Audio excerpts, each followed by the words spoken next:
आज आरक्षण की लड़ाई है और इस पंडाल में अगर हम साथ बैठे रहे तो मजा नहीं आता है।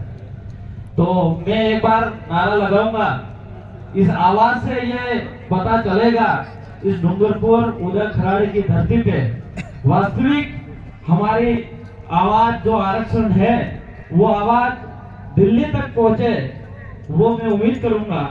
जय जोहर का नारा है, भारत देश हमारा है। जय जोहर का नारा है, भारत देश हमारा है। एक तीर एक कमान,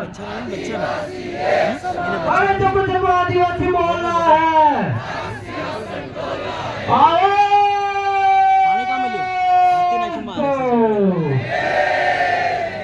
खूब खूब धन्यवाद।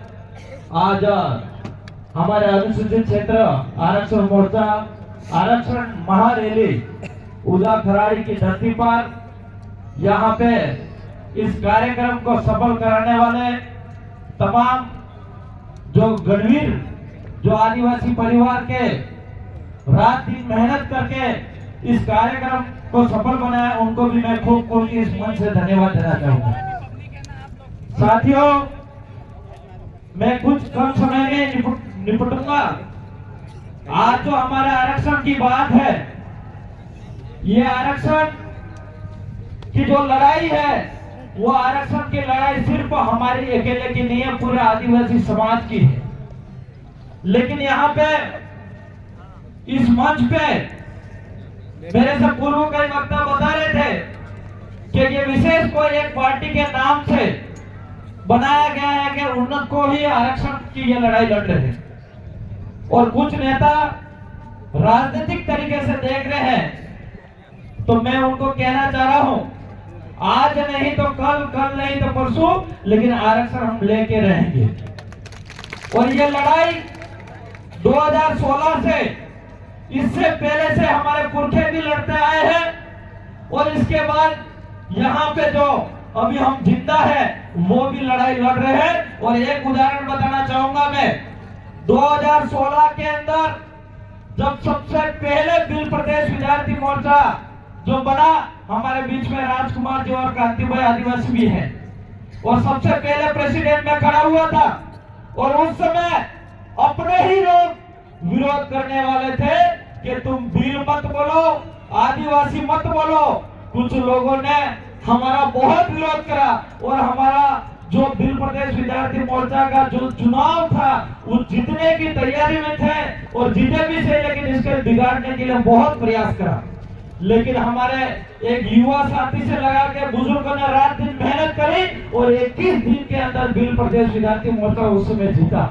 और जीतने के बाद जो लोग विरोध कर रहे थे वो भी हमारे जाजब पे आए और हमारे मंच पे आए। वो एक आदिवासी परिवार के अंदर खुशी हुई। आज से 10 साल 20 साल पहले कोई आदिवासी कहने के लिए तैयार नहीं था, वो आप गर्व से कहता है हम आदिवासी हैं। वो एक आदिवासी परिवार की बदौलत ताकत आई है। आज कुछ लोग आरक्षण का विरोध कर रहे हैं, लेकिन मैं कहना चाह रहा हूं वो लोग भी हमारे साथ आए थे। आज हमारे आरक्षण की लड़ाई क्या है, हमारे इस एरिया के अंदर, ट्राइबल एरिया के अंदर जो हमारी जमीन डूबने गई है और डैम बने हुए हैं, वो डैम का पानी हमारे क्षेत्र में नहीं मिल रही है, उस आरक्षण की लड़ाई है हमारी। हमारे एरिया के अंदर जो खनिज विभाग के अंदर जो माइन से है, उस माइन का पैसा हम लोगों को नहीं मिल पा रहा, और बाहर के लोग कमाई करके जा रहे हैं, उसके आरक्षण की लड़ाई है। साथियों, हमारे ट्राइबल एरिया के अंदर जो जमीन है, जो हमारे पुरखों ने कब्जा करके रखा है और हम लोगों ने कब्जा कर रखा, अभी तक इस जमीन को हमको खातेदारी नहीं मिली है, और इसकी हमारे आरक्षण की लड़ाई है। आज तक यहाँ इस ट्राइबल एरिया के अंदर कई सारे एनजीओ संस्था आई है, और यहाँ पे हमारे युवाओं को, बेरोजगारों को नौकरी नहीं दी जाती है। उस नौकरी दिलाने की आरक्षण की लड़ाई है। ये लड़ाई हम लोग लड़ रहे हैं, लेकिन यहाँ पे कोई, मैं किसी पार्टी का नाम नहीं लेना चाहूंगा, लेकिन नेशनल 2 पार्टियां इस बात का समर्थन नहीं कर रही। साथियों, हमारे इस एरिया के अंदर जो अच्छी शिक्षा मिलनी चाहिए, वो शिक्षा हमारे इस ट्राइबल एरिया के नहीं मिल रही है, उसकी लड़ाई है हमारी। आज यहाँ पे कोई नेशनल पार्टी ये नहीं चाहती है कि इस ट्राइबल एरिया के अंदर अच्छी शिक्षा मिलेगी तो आदिवासी समझदार हो जाएगा, बोलना सीख जाएगा, तो हम वोट कैसे लेंगे। वो नेता कभी नहीं चाहेगा कि इस एरिया के अंदर अच्छी शिक्षा होगी।